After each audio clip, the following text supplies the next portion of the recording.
Chapitre 4, aménager le territoire pour réduire les inégalités. Évidemment, comme tout le temps cette année en géographie, quand on parle du territoire, on parle du territoire français, que ce soit la France métropolitaine ou la France d'outre-mer.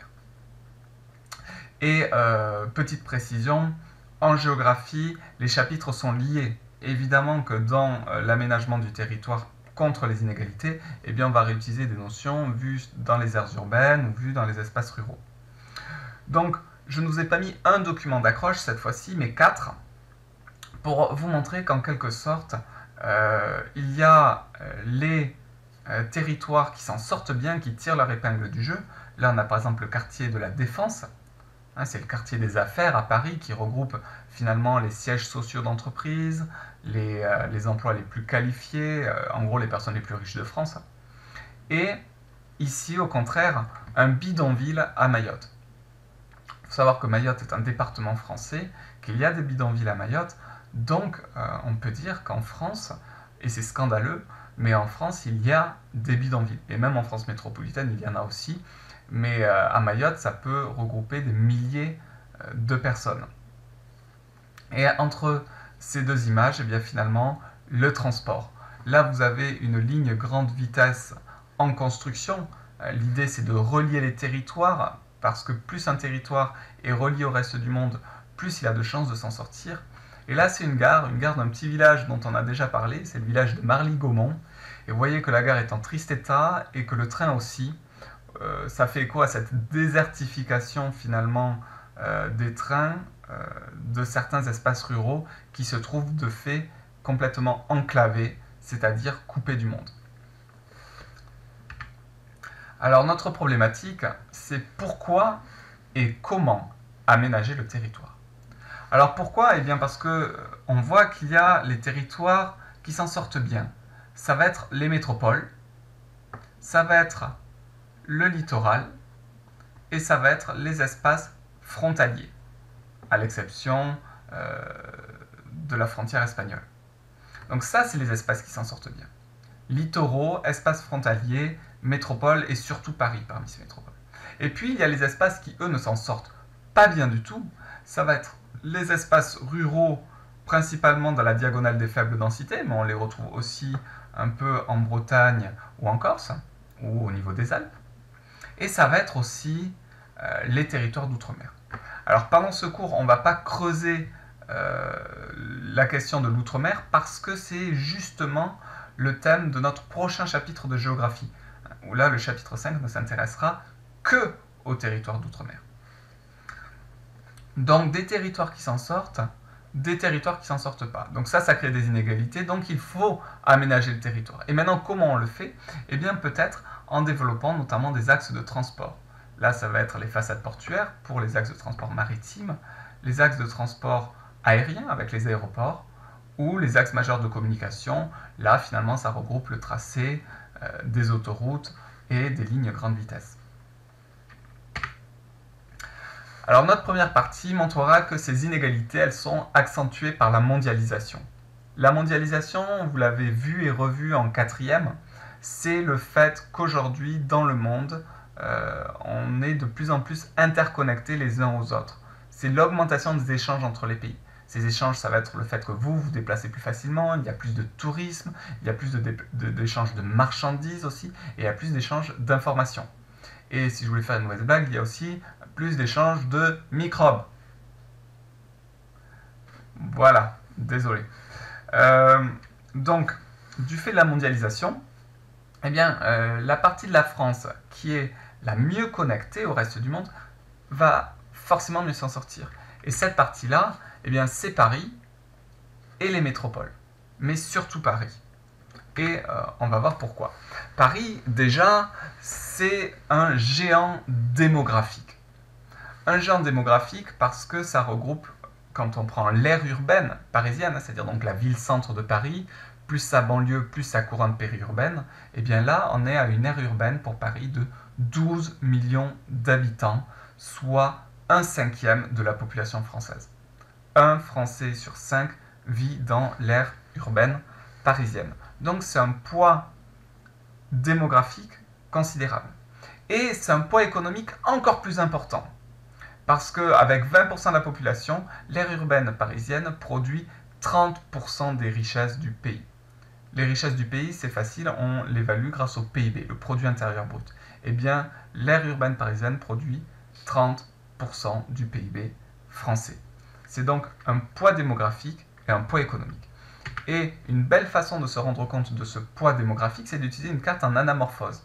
Une carte en anamorphose, ce sont des cartes où finalement, on adapte la taille des régions, des pays que l'on montre, à une donnée. Ici, la population. C'est-à-dire que finalement, les communes les plus peuplées eh bien, sont représentées d'une taille proportionnelle à leur population. Et au contraire, une commune très vaste mais qui aurait peu d'habitants eh bien, sera représentée de façon extrêmement petite. Et donc du coup, là, on voit que Paris prend une place considérable. C'est très bien les cartes en anamorphose parce que ça permet du premier coup d'œil de comprendre le message. Par exemple, je pourrais vous montrer une carte en anamorphose qui présente le pourcentage, le nombre de gens, d'humains, vivant avec moins de 2 $ par jour. Et là, on voit qu'effectivement, l'Afrique et l'Asie sont surreprésentées, alors qu'on ne retrouve pas les autres pays. Donc voilà, une carte en anamorphose, l'avantage c'est que on modifie la taille réelle des pays ou des régions, mais de manière à montrer un critère. Ça peut être la population, ça peut être le PIB, ça peut être l'alphabétisme, etc. On peut faire avec ce que l'on veut. Donc on voit bien que Paris, c'est un poids démographique considérable. D'ailleurs, ça a amené un géographe français, après la Seconde Guerre mondiale, à publier un livre intitulé « Paris et le désert français ». Alors, ce serait exagéré, parce que ce désert, il contient quand même 80% de la population française.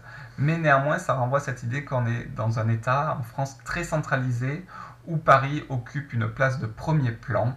Et ça, c'est le cas depuis au moins la Révolution française. Paris, c'est aussi un hub aérien. Alors, qu'est-ce que c'est un hub? Un hub, c'est un endroit qui concentre le trafic avant de le redistribuer.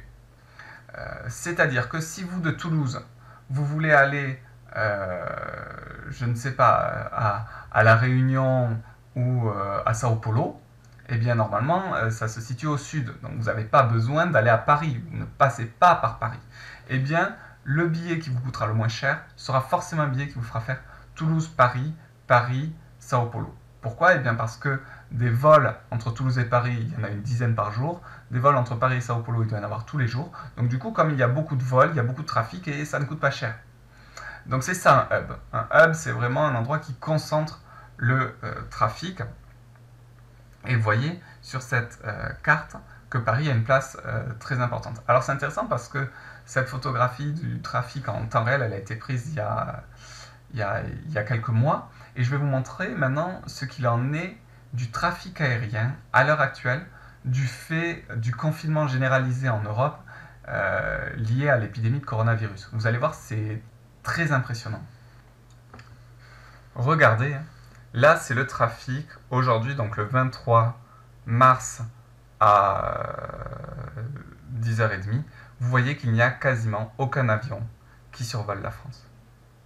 Enfin, par rapport à ce que nous avions vu sur la diapo précédente. Regardez à titre de comparaison, les États-Unis, bon ben, on voit bien que les États-Unis, le coronavirus, pour le moment, ils s'en foutent. Hein.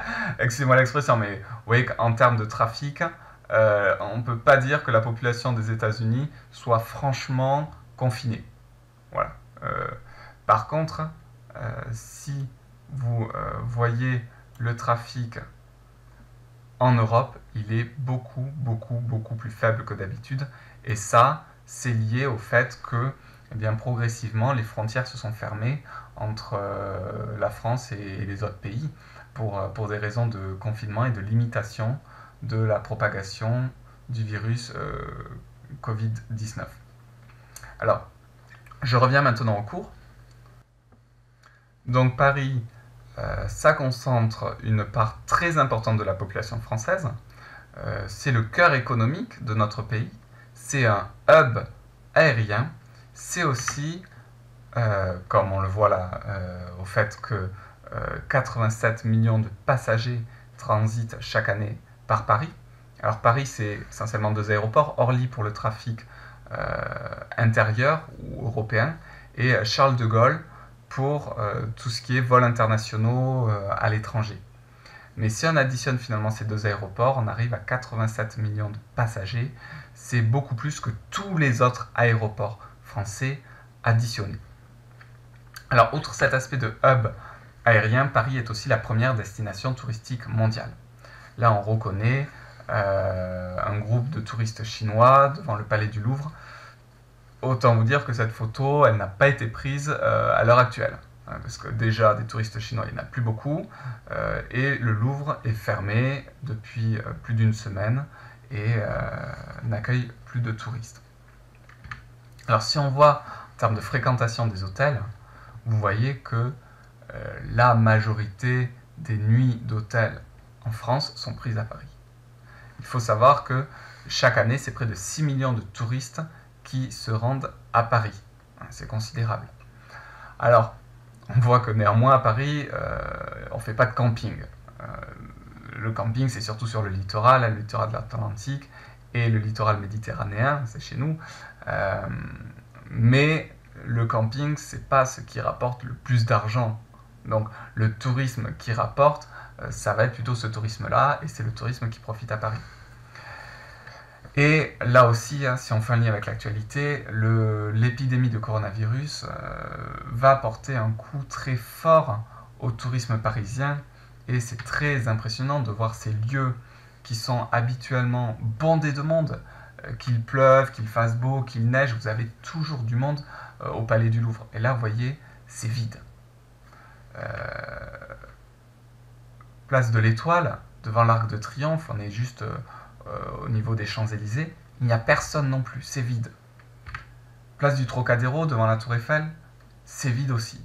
Donc voilà, Paris se vide, et le fait que ces images nous semblent si étranges, si surréalistes, ça montre que habituellement c'est noir de monde parce que c'est une ville où il y a beaucoup d'activités économiques et où il y a beaucoup de tourisme.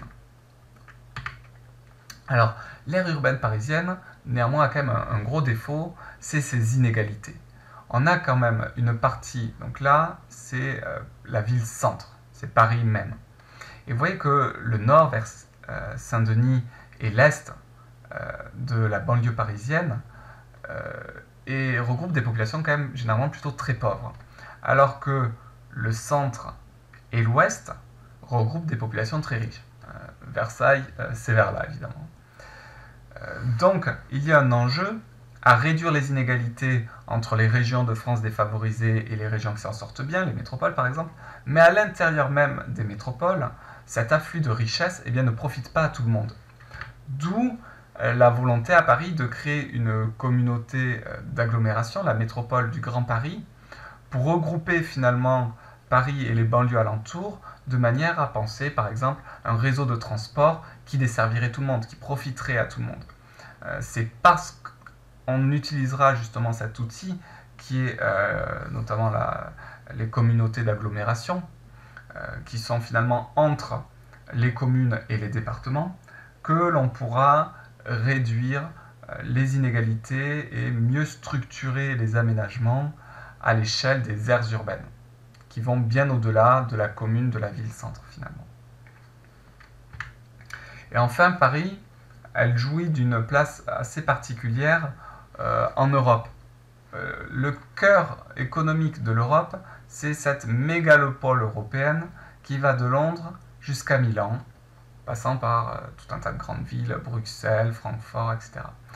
Paris n'est pas à proprement parler dans cette mégalopole européenne, mais elle y est vraiment à proximité. C'est-à-dire que grâce à ces lignes grande vitesse, elle est à peine plus d'une heure de train de Lille ou Strasbourg, qui elles font partie de cette mégalopole européenne. Donc Paris a une place particulière au niveau de l'Europe et au niveau finalement de cet ensemble de métropoles puissantes, extrêmement riches, avec lesquelles Paris est très connecté. Justement, nous allons maintenant parler de cette question de connexion. Comment les territoires sont connectés les uns aux autres? Eh bien par des axes de communication. Ces axes de communication, ils peuvent être de 4 natures. On a le réseau maritime. Alors vous allez me dire, là, oui, bon, Paris, c'est pas situé sur le littoral. Et vous avez raison. C'est très rare que, généralement, les plus grandes métropoles au monde, aujourd'hui, elles sont situées sur les littoraux, parce que les échanges se font par voie maritime. Pour Paris, ce n'est pas le cas. Mais Paris est situé sur un fleuve, la Seine, qui débouche sur la mer, la Manche, à travers le port du Havre. Donc finalement, le Havre est un peu comme une extension portuaire de Paris. Donc Paris est assez bien inséré finalement au monde maritime à travers le fleuve de la Seine qui le relie au Havre. Ensuite, il y a le réseau aérien. On en a déjà parlé avec notamment ces 2 grands aéroports de Roissy-Charles de Gaulle et d'Orly. Et enfin, il y a le transport routier et le transport ferroviaire. Et là, on voit que Paris a une position centrale. Comme si le réseau de transport formait une étoile dont Paris était le centre. Regardez, hein, une étoile dont on aurait une branche Paris-Le Havre, Paris-Lille, Paris-Strasbourg, Paris-Dijon-Lyon-Marseille, Paris-Bordeaux, Paris-Rennes. On n'a pas du tout ce mécanisme d'étoile ailleurs, sur une autre métropole que Paris. Donc, on a un réseau de communication qui, comme vous le voyez, va vers les littoraux et semble oublier quand même cette diagonale des faibles densités, et qui s'est construit autour de Paris. Donc finalement, ces axes de communication tels qu'ils existent aujourd'hui, ils ne font finalement qu'accentuer les inégalités en permettant aux territoires les plus favorisés de bien s'insérer dans la mondialisation et en faisant en sorte que les territoires qui déjà accumulent des difficultés, ces espaces ruraux en perte de population et en perte d'activité économique, se retrouvent en plus enclavés et donc ont des difficultés à s'insérer dans la mondialisation. Justement, du coup, cette question de l'aménagement des voies de communication sera l'objet de l'étude de documents que je vais vous demander de faire, qui est page 272 jusqu'à la page 275, et qui traitera de la ligne grande vitesse qui relie Paris et Bordeaux. Donc voilà, vous avez quelques jours pour la faire, et vous allez voir que finalement cette ligne grande vitesse va complètement modifier la ville de Bordeaux, mais aussi des métropoles qu'elle traverse et qui se retrouvent avantagées parce que situées sur cet axe-là qui relie ces 2 grandes métropoles. Bon, écoutez, j'espère que cette vidéo vous a plu. Il n'y a pas eu énormément de blagues, je suis allé un petit peu vite, mais vous comprenez que j'étais quand même très triste d'avoir travaillé près de 2 heures pour rien, parce que pour une vidéo d'une demi-heure, c'est près quand même de 2 heures de travail. Donc, prenez soin de vous, cultivez-vous, mais prenez le temps aussi de vous déconnecter. Je sais, c'est paradoxal alors que je fais des vidéos, mais voilà, une fois que vous avez vu la vidéo, fermez cet ordinateur, sortez-vous un livre, prenez le temps de vous aérer si vous avez la possibilité. Voilà, parce que ce confinement, il va durer, et du coup, il va falloir que vous et moi, on arrive à trouver un rythme de travail qui ne nous fasse pas exploser en plein vol, si vous me permettez l'expression. Allez, à bientôt et bon travail.